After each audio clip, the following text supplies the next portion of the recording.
All right, so here we are, deep within the weeds of our metaphysical analysis of what the nature or essence of food is.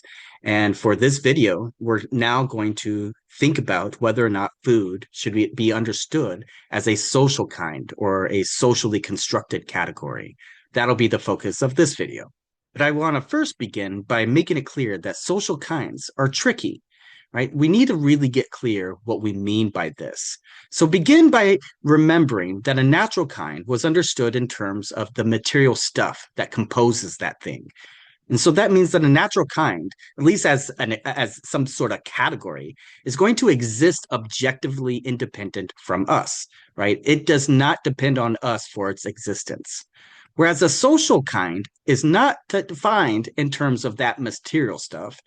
At least in part, it's going to be defined in terms of our beliefs, our ideas about it, what we happen to say or think about that thing. So that means then a social kind as a category exists subjectively. It is dependent upon us.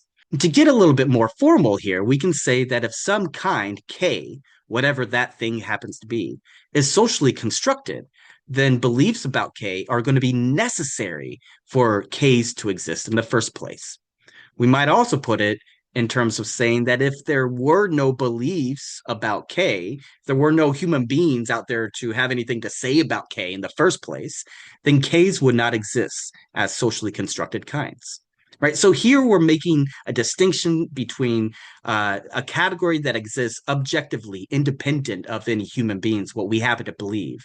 These things that can be understood and defined in terms of their molecular or chemical makeup, they exist objectively out there in the world, no matter whether human beings exist or not.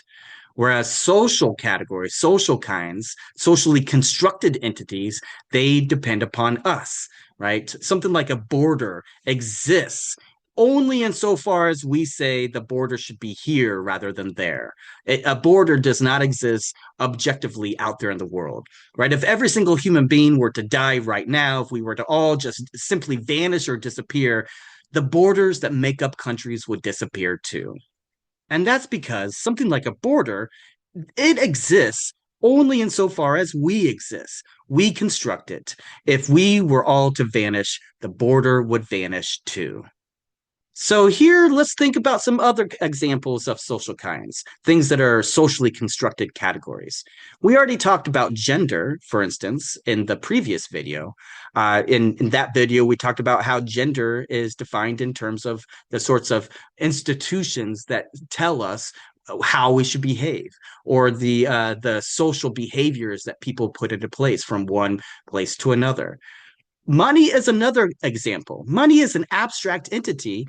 It does not physically exist out there in the world. We are not talking about the green paper that's in your wallet or the numbers that show up on your screen when you're looking at your phone or your laptop trying to figure out how much money you have in your bank account, right? Instead, money is an abstract thing that we have created in order to exchange goods and services. Citizenship and nationality is another example, right? What makes a person a citizen of some nation or some group is entirely dependent upon what we happen to say, right? And it's changed throughout history, right? In order to be a citizen of the United States now is different from what it was when the United States was first created. And so nationality is similar, right? What determines nationality is largely based upon what we happen to say as well. Professions are another example, right? I'm a teacher, I'm a college instructor. And so, in order to become a professor in a class, I need to go through a lot of training and get a degree. I need to get my PhD, right? But that could change, that could vary from one profession to another. And historically, it has changed, right? Professions like being a plumber or an electrician, or maybe a nurse or a doctor, all of these sort of professions are determined based upon what we happen to say, what society deems makes for a plumber or an electrician. Marriage is another example of a socially constructed entity or category, insofar as different things will count as a marriage. Maybe in one society, a marriage is explicitly between a man and a woman, but in another society, maybe like the United States, marriage is understood to be both between men and women, as well as allowing for cases of gay marriage. Or you might think that marriage could allow for cases of polygamy, where there are more than just two people in the marriage. Another example are games, right? We define the rules for games. We define, what it is that a game actually does. Like, what does it mean to be playing in some game, right? We could change the rules for, say, football or baseball, and we have done that in the past, right? So games are another kind of socially constructed category. Fashion's a great example because what's in fashion this year may not be in fashion next year. And that's because we determine what's in fashion. We determine what is out of fashion. And that changes from one season to another, and one culture, and one society to another. Universities are another sort of example because we have governances and different bodies that define what counts as being a university and what doesn't. And in fact, let's say in Europe, a university is going to be very different than what a. In fact, there are places, for instance, in Europe, where universities, even though they're similar, they provide the same sort of educational role. Nonetheless, they're technically different from what a university is in the United States. Laws and governments are similar in that regard. We create the laws. We're the ones that determines whether or not the speed limit is 50 or 70 or 75. We're the ones that put into place laws with regard to how much taxes you should pay each year. We're also the ones that define the different governments that people live by, right? In the United States, the government is determined by the people, what we happen to say and what we believe, what we vote on. Of course, none of these are uncontroversial. Certainly, there are going to be some folks who disagree about at least some of these. For instance, maybe you think that a government is actually defined by what a divine entity like God happens to say. God's the one that puts into place the different governmental agencies or officials. Or you might think that something like race, which is a very, very controversial example, is not socially constructed. Rather, that's something that's determined by people's biology. But there are philosophers who think that even racial categories, like being black or white or Asian, are not determined in terms of their biology, in any strict sense at least. Rather, these are concepts that are shaped by our social, historical, economic, political practices, right?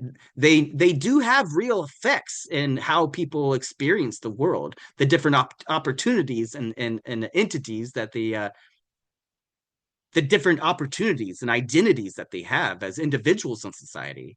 But all that still seems to allow for the case that even something like race can be considered socially constructed, insofar as it's dependent, at least partly, in the way that we understand the world and the things that we have to say about the world. And so maybe we should think about food as a socially constructed category, as a social kind definition. So, what would that look like? Maybe what we should say is that for something to count as food, it is necessary that we treat it as such, which is basically another way to say that in order for X to count as food, we have to believe it is food. Of course, there are pretty obvious objections to this kind of definition. One objection is simply that different cultures might believe that eating something like their children is morally permissible. In that case, eating your kids or your babies would count as food. And that seems just absurd. The mere fact that some people or some society happens to believe that X is food doesn't make it food, right? As we have in the case of eating your children. If we plug in children for X, the mere fact that somebody believes that eating children is food does not mean that they are eating food. Babies and kids should not count as food. That's just absurd. And another objection is that this definition suggests that only humans, since humans or human like entities have beliefs, can eat food. And that also seems strange. That seems wrong. What about non human animals who don't have any beliefs about food? For instance, my dog Athena, she surely loves food. She loves to eat food, but it's not clear to me that she believes anything about food. Nonetheless, it seems true to say that she eats food, no matter whether or not she believes it. That is, no matter whether or not she believes what she's eating counts as food. Now, a similar sort of objection deals with this notion of normativity. So I want to spell out what we mean here by normativity and why it would be an objection. When we say that something is normative, we're talking about what people ought to do, not what they actually do. We're saying what they should do or how they should behave, not how they in fact do behave. Let me give you an example. In ethics, we talk about what you have a moral obligation to do, how you ought to behave, or how you should behave, which is different from something like psychology. In psychology, we're describing how the world is. We're describing what the human mind is like or what human behavior is like. So then normativity can be understood prescriptively. We are prescribing how you ought to behave. Whereas non normative issues are describing how the world is, not how it ought to be. Now, why does that matter in terms of an objection to the social construction account of what food is? On that account, where we're treating food as a kind of a construction that we impose upon the world based upon what we happen to believe about food, that account seems to imply not just what food is, but how we ought to eat food.